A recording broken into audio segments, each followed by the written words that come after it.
شوہر کے فوت ہونے کے بعد 16 سالہ دیور کو اپنا چھوٹا بچہ سمجھ کر اسے اپنے ساتھ بستر پر سلانے لگی۔ کچھ دنوں تک میں نے ہاتھ پیر جوڑ کے گزارا کیا، لیکن ایک رات جب میں نے خود کو سوتے ہوئے دیکھا تو میری آنکھیں کھلی کی کھلی رہ گئی۔ میرا نام بشریٰ ہے۔ کچھ دن پہلے میرے شوہر اس دنیا سے رخصت ہو گئے۔ میرے گھر میں کوئی ساس تھی اور نہ ہی نند۔ شوہر کا اس دنیا میں واقعی خونی رشتہ ان کا چھوٹا بھائی تھا جس کی عمر صرف 16 سال تھی۔ میں نے محسوس کیا ہمیشہ اپنے بچوں کو طرح سمجھا، لیکن محسن مستقبل میں سب کچھ تباہ و برباد کر دے گا یہ میں نے کبھی نہیں سوچا تھا۔ میرا دیور محسن میری شادی کے دن بہت خوش تھا اور کہہ رہا تھا اسے ایک نئی ماں مل گئی ہے، لیکن میری ماں ہمیشہ مجھے سمجھاتی، بیٹا امی کی باتیں سن کر مجھے اکثر لگتا کہ وہ محسن کے بارے میں برا سوچتی ہیں اور ان باتوں پر مجھے غصہ بھی آتا، لیکن آج میں بے سہارا ہو چکی تھی۔ میرے شوہر اس دنیا سے چلے گئے تھے، میری آنکھوں سے آنسو بہہ رہے تھے۔ میں نے کبھی سوچا بھی نہیں تھا کہ میرا شوہر مجھے اپنے 16 سالہ بھائی کے حوالے چھوڑ کر چلا جائے گا۔ رات کے 12 بج چکے تھے اور میرا دیور محسن ابھی تک گھر واپس نہیں آیا تھا۔ شاید وہ اپنے بھائی کے رشتہ داروں کے ساتھ مصروف تھا۔ میں نے یہ سوچ کر خود کو اگر وہ گھر نہیں آئے گا تو شاید میں خود کو زیادہ محفوظ محسوس کروں گا۔ مجھے بار بار ماں کی باتیں یاد آئی تھی۔ اچانک دروازے پر دستک ہوئی۔ میرے دل میں ایک انجان سا خوف محسوس ہونے لگا۔ باہر سے محسن کی آواز آئی، بھابھی دروازہ کھولو، میں ہوں۔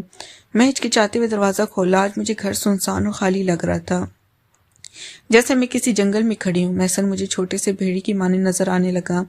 بتانے کیوں میں اس کے بارے میں اتنا منفی سوچنے لگی تھی۔ اس نے کہا، بھابھی آپ نے کھانا کھایا؟ وہ میری معصومیت سے نظر چراتے پوچھا اور ایک ہاتھ میں تھیلا پکڑے ہوئے تھا جس میں چاول تھے۔ اس نے پلیٹ میں چاول نکالے اور میرے سامنے رکھ دیے، پھر بولے، بھابھی مجھے کھانا بنانا نہیں آتا تو میں آپ کے لیے باہر سے لے آیا ہوں۔ آپ یوں بہکی نہ رہے، میں اپنے بھائی کے بعد اپنی ماں کو نہیں کھونا چاہتا۔ اس کی آنکھوں میں آنسو تھے۔ وہ مجھے ماں کہہ رہا تھا، لیکن ماں کی باتیں بار بار میرے ذہن میں گھوم رہی تھی۔ محسن نے کہا، بھابھی آپ فکر مت کریں، میں آپ کا سہارا بنوں گا، پلیز آپ اس گھر سے مت جائیں۔ اس کی باتیں بہت جذباتی تھیں، لیکن میرے ذہن میں بے شمار خدشات اٹھ رہے تھے۔ پھر اس نے کہا، بھابھی آپ اس کمرے میں سو جائیں، دوسرا کمرہ سیڑھیوں کے قریب ہے اور مجھے لگتا ہے آپ کو وہاں نہیں سونا چاہیے۔ اب میں سب کو پتہ چل گیا کہ بھابھی کا شوہر فوت ہو گیا اور کوئی بھی نیک نیتی سے ہمارے گھر آ سکتا ہے۔ مجھے حیرت ہوئی کتنی چھوٹی عمر میں محسن ایسی باتیں کر رہا ہے، لیکن اس وقت اس کی بات ٹھیک لگی۔ میں اس کی خواہش کے مطابق اس کے کمرے میں چلی گئی، حالانکہ اس سے پہلے وہ میرے شوہر کے کمرے میں رہتا تھا، اس لیے سب کچھ میرے لیے نیا اور عجیب تھا۔ جیسے میں کمرے کے اندر داخل ہوئے، اچانک میری نظر ایک چیز پر پڑی جس نے میرے قدم جما دیے۔ میں 16 سال کا بچہ ہی لگتا تھا، لیکن میری ماں کی باتیں سچ ثابت ہو رہی تھی، کیونکہ جو کچھ سامنے تھا وہ کسی بڑے اور سمجھدار شخص کی حرکت ہو سکتی تھی۔ کمرے کے اندر محسن کے ہاتھوں میں میری قیمتی زیورات دیکھ کر میرا دل دھڑک گیا۔ میں نے زیورات احتیاط سے تالے میں بند کر کے رکھے تھے، لیکن یہ سب چیزیں محسن تک کیسے پہنچ گئی؟ یہ سب میرے لیے بہت ہی حیران کو دھچکا دینے والا تھا۔ میں نے دل میں سوچا کہ صبح ہوتی اس بارے میں محسن سے پوچھوں گی، لیکن اس وقت مجھے شدید نیند آ رہی تھی۔ میں نے دروازہ اندر سے لاک کیا اور سونے کی تیاری کرنے لگی۔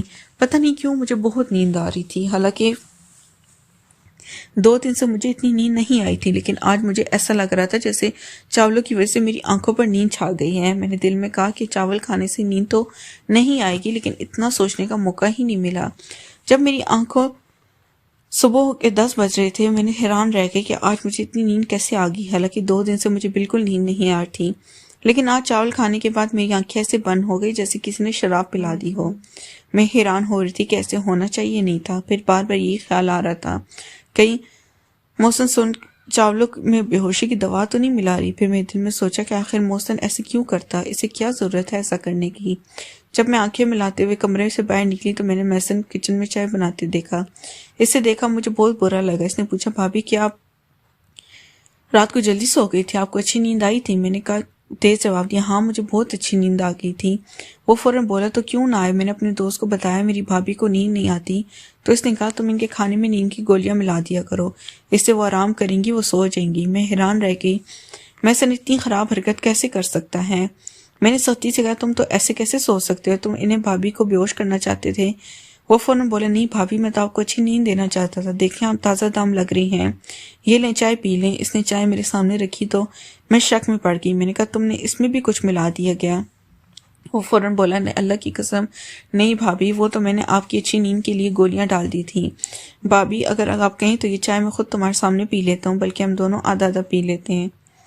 پھر محسن اسی کپ سے چائے پی کر مجھے دکھایا تو میں یقین کر بیٹھی. میں نے کہا ٹھیک ہے مجھے معاف کر دو, میں تمہارے بارے میں شک میں مبتلا ہو جاتی ہوں. جب میں نے اپنے چھوٹے بھائی اور میسن کا چہرہ دیکھتی تو اس کی معصومیت پر ایک ہی آ جاتا, کیونکہ واقعی اس کی چہرے پر بہت زیادہ معصومیت تھی. آج میں نے اسے کچھ نہیں کہا, جاننا چاہتی تھی کہ میرے خاموش رہنے پر اس کا کیا رد عمل ہوگا. نیکسٹ پارٹ کے چینل کو لازمی سبسکرائب کریں. شکریہ.